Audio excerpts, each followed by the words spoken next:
I used to be a person who did not believe in miracles. I believe in steel, in the bridges I build with my own hands. I believe in cement, in deep foundations, in the balance of cranes and the clang of steel hooks against beams. I believe in what I can see, what I can measure, what I can hold in the palm of my hand. But I was never prepared for the day my heart was crushed by silence. It was a hot day, the kind of sun you only get in Texas in mid-June. The sun was blazing down from its peak onto the small street where my daughter and I lived. Amara had been beaming in the morning, wearing purple socks and a floral dress. She loved purple more than anything, even waffles. I remember her saying to me as she ate, syrup dripping down her lips, "Dad, I'm going to tie my shoes really fast today. Watch." I laughed, it laughed, then it fell down. No scream, no gasp, just a soft collapse, like a blanket falling to the ground. I called out to him. I shook his shoulder. My heart wasn't racing yet. I just thought, heat stroke. But then his hand got cold. Then I couldn't hear anything in his small chest. The ambulance arrived 8 minutes later. I remember it clearly because the clock on the kitchen wall was flashing 8:17 a.m. when we left. They wheeled him into the ICU like a sleeping angel into a cold world of tubes and IVs. They installed equipment. They called in experts. They spoke in long jargon. I didn't understand it and didn't want to understand it. Only one sentence stuck with me. The girl is in a deep unconscious state, not brain dead, but not awake either. We don't know. Don't know. I was used to living in a world of certainties. How much gravity a 20-foot steel bar would withstand. A batch of cement poured 3 degrees off would crack the foundation. I knew the numbers, the tolerances, but this time no one had given me the numbers. I stayed in the hospital. I didn't leave her bed. I read her stories her mother used to tell me. I stroked her hair, washed her face, and rubbed her arms and legs with her favorite lavender lotion. 7 days passed. 7 nights I didn't sleep an hour. The doctors started whispering to each other. They thought I couldn't hear, but I did. If there is no progress, we need to begin the preparation process. What process? What preparation? They don't say, but I know. The things people only whisper when hope begins to fade. And then, on the 8th night, someone tapped on the ICU window. I looked up. A nurse. Her name was Margie, older than me, with gray hair and kind brown eyes. "Mr. Reeves," she whispered, "there's a boy down in the lobby. Says he wants to help." Help? It said it could wake Amara. She said it like it was a matter of course, but in that moment, I didn't feel weird. I just felt a thread of hope, and I was sinking to the bottom. I stood up. I walked out of the room, for the first time in a week, and there, on the cold hospital corridor bench, was that boy.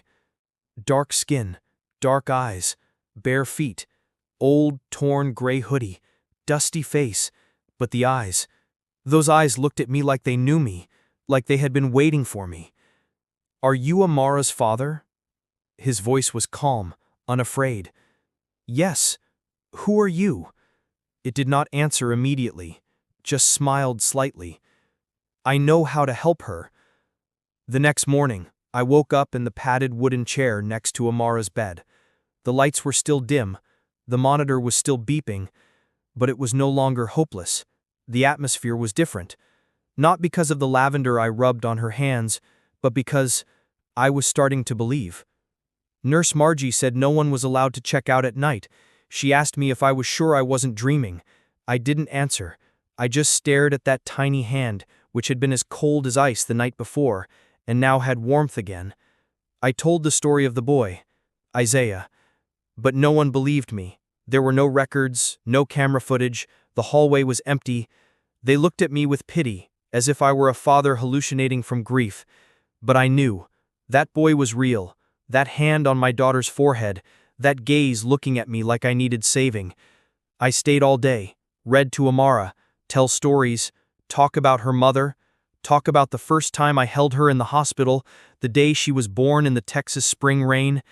And then, at midnight, again, there was a soft knock on the door. I opened my eyes. Isaiah stood there. Same hoodie, same bare feet, same sunken eyes. I'm back. I said I'd come back if she needed me, and she did. I was speechless. I wanted to ask who he was, where he came from, but then I didn't. Some things didn't need answers. She heard your voice yesterday, but today she needs something else. What is that? Isaiah looked at me, as if looking into my soul. It's the song he used to sing to her before she went to sleep. It's not on the radio. No one recorded it. Just his voice and her memory. I took a step back. My chest ached. I knew that song. The song my mother used to sing to me. The song I used to sing to Amara when she was alive. But since my wife passed away, I stopped singing. I buried my voice with the pain. I thought if I didn't sing, I wouldn't be in pain. I thought I had to be strong for my daughter. But I was wrong. I sat down. My hands were shaking. My voice was hoarse. There is light in the darkness and stars in the rain. I paused. Isaiah nodded. I sing on. Keep trying, dreamer. You will fly again. No instruments, no harmony, just raw, honest singing like my soul. And then, beep! The screen jumped. Amara's heart rate increased. The nurse ran in, panicking, but I didn't look. I just watched her little hands jerk again, once, then twice. Isaiah stood there, his hand on Amara's wrist, whispering, "Now she has a reason to come back. Now she knows someone is waiting on the other side of the darkness." I whispered, "Why are you helping us? You don't know who we are." Isaiah shook his head. "I know her, not her name, her heart. Because I was a child lying in a bed like this, also alone, also waiting for someone to come. But no one came. No one sang. No one touched. I knelt down beside the boy. "You are an angel?" Isaiah didn't answer. He just leaned down to Amara's ear and whispered, "You've been found." Then the boy turned away. I called, "Will you come back?" Isaiah did not turn his head, just said softly as the wind, "If she needs it. But I think your voice is stronger now." I ran out into the hallway. It was empty, no one there. But I didn't panic. No need to check the camera, no need for answers. I turned back to bed and saw Amara's eyelids fluttering slightly. The girl was not awake yet, but she was no longer lost. I know, the faith is back. In the days that followed, I didn't leave the hospital. I began to sing every night. Not just that song, but everything Amara had ever loved. Gentle melodies, lullabies her mother had sung when she was alive. I wrote down the lyrics in a small notebook, line by line, note by note. "We've never seen anything like it," the nurse said. More and more doctors began to come, not to examine him, but to see something beyond the realm of science. They called it a phenomenon, a neurological abnormality. But I know. I call it an echo. Amara began to respond. Her hands twitched when I touched them. Her eyelids fluttered more regularly. One night, I even swore I could hear a soft breathing sound, not the machine's, but her own. I told him about Venus, his favorite planet. I talked about the phases of the moon, about the deer that passed through our backyard at night. I retold the old fairy tales my wife used to read in a whisper every Sunday night. One night, as I was talking as usual, I suddenly stopped. "Dad?" A small voice like the wind blew past my ears. I stood up, looked around. There was no one else in the room. "Dad?" This time it was clearer. It was Amara's voice. I rushed to the bed and took her tiny hand. "Can you hear me? It's me. I'm here."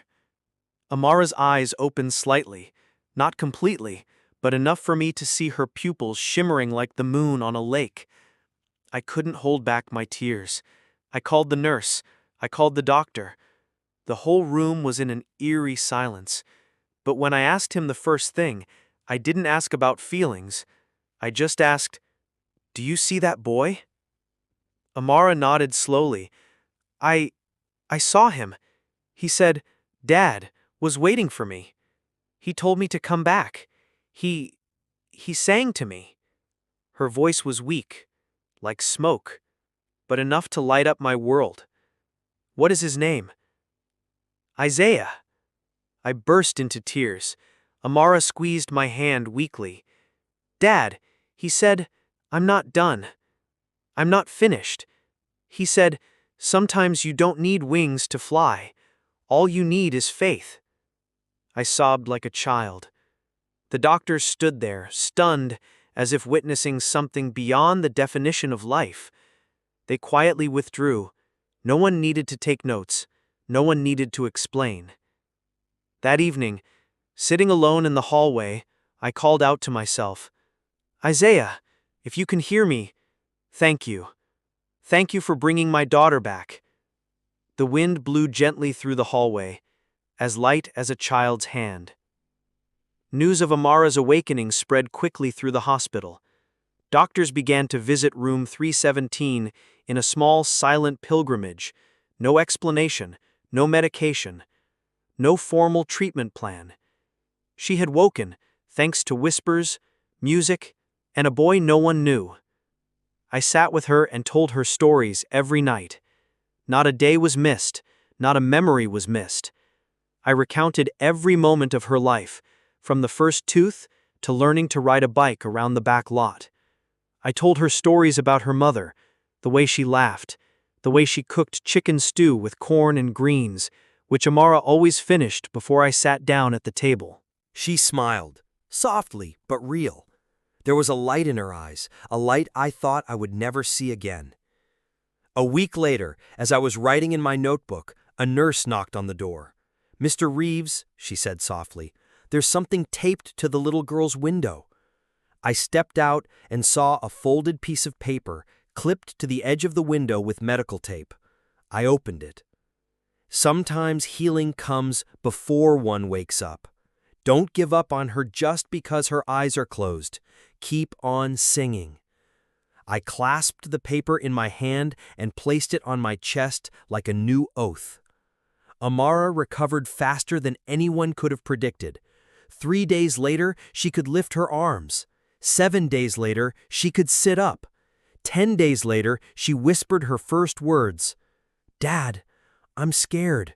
What if Isaiah has to help another girl?" I hesitated. "What do you want?" She said, "I hope someone will sing to that little girl."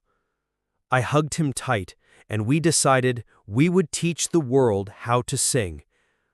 After Amara got out of the hospital, I sold the truck. I sold the little house by the lake. I didn't need those things anymore. I used the money to open an art center for kids struggling with illness, with grief, with loss. We named the center Voices at Dawn. The motto, where silence ends and healing begins.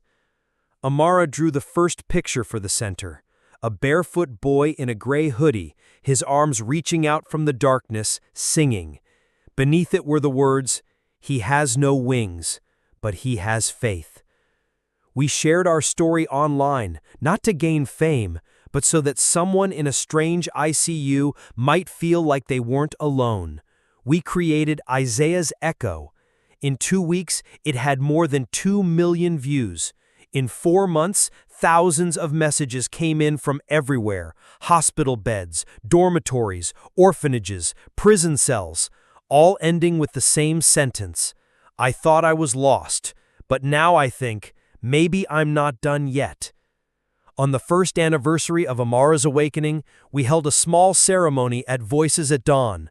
No spotlights, no glitz, just a bare wooden stage, a few rows of chairs in a circle, and the sound of the old piano I used to play as a teenager. Amara wore a purple dress. She held the microphone shakily, but her voice was not. She sang the song Isaiah sang, the song I thought was lost. No one cut the music, no MC, just her voice, and her faith. When the song ended, I looked out into the back row. A boy, barefoot, old hoodie, familiar eyes, was sitting there. He smiled. Then he was gone, without a sound. No one else saw, but I knew. After the ceremony, we walked around the old town. Amara was wearing purple rubber boots, even though it wasn't raining. "Why are you wearing boots?" I asked. It laughed. Isaiah said, "The most wonderful things happen when we are prepared for the unexpected." On a street corner near an abandoned train station, an old man plays a harmonica. In front of him is a handwritten cardboard sign. "You are not lost. You are just not finished." Amara stopped, her eyes lighting up. "Dad? Did you see that?" I nodded and walked closer to the old man. "Where did you get that sentence?" "A boy told me." He smiled through his white beard. Then he disappeared, but his music lives on. "Do you know his name?" "Isaiah." Amara held my hand tightly. "He's still out there, right, Dad?" I said nothing. I just felt something warm spread in my heart. Yes, I believe so. That night, Amara did not sleep. She stood by the window, looking up at the moon. "Dad, what if Isaiah is helping another girl? What if she gets scared?" I patted its head. "Then hopefully there will be someone singing nearby." "Dad, we should teach the world how to sing." I nodded. "Do you want to do that?" "If you work with me." And we do. We record songs, we share stories, we broadcast a video every night, a little echo sent out around the world. Isaiah's channel hits 5 million views in 6 months. No ads, no fundraising, just love, faith, and the voice of a father finding his song again. Amara grew up with a strong heart, but every night she whispered, "Thank you, Isaiah." And me, I no longer need proof, because I saw what I saw, I heard what I heard. And I believed, because that boy didn't wake my daughter up. That boy awakened a part of my soul that I thought was lost. If there's one thing I've learned through it all, it's this. Sometimes the most profound healing doesn't come from needles, machines, or doctors in white coats. It comes from a voice, from a song, from the presence of a loved one when everything seems over. I used to think being a father was about protecting, building a house, paying taxes on time. But it turns out, being a father is also about listening, remembering forgotten songs, sitting by your daughter's bed when there are no more words left to say, only hope. That boy, Isaiah, didn't come to fix me. He came to remind me that sometimes faith doesn't need an explanation, that silence can be the loudest voice. And in this noisy world, perhaps what people need most is a gentle song in a quiet room when everything seems too late. It's not magic, it's love, spoken. A story with no miracles in the usual sense, no blinding lights, no angel wings, but only a singing voice, a small hand, and a heart that refuses to let go. What do you think about this story? What woke you up like Amara did? What reminded you of yourself, the parts that were once vulnerable, that once loved, that once trusted? If so, don't keep it to yourself. Share your thoughts in the comment section below. We read every line, listen to every feeling. If you think this story deserves to be shared, please like it. If you know someone who needs a ray of hope, please share it. And if you want to hear more stories like this, stories that nourish the soul, please subscribe. Because sometimes all it takes to change a life is one person making the first move.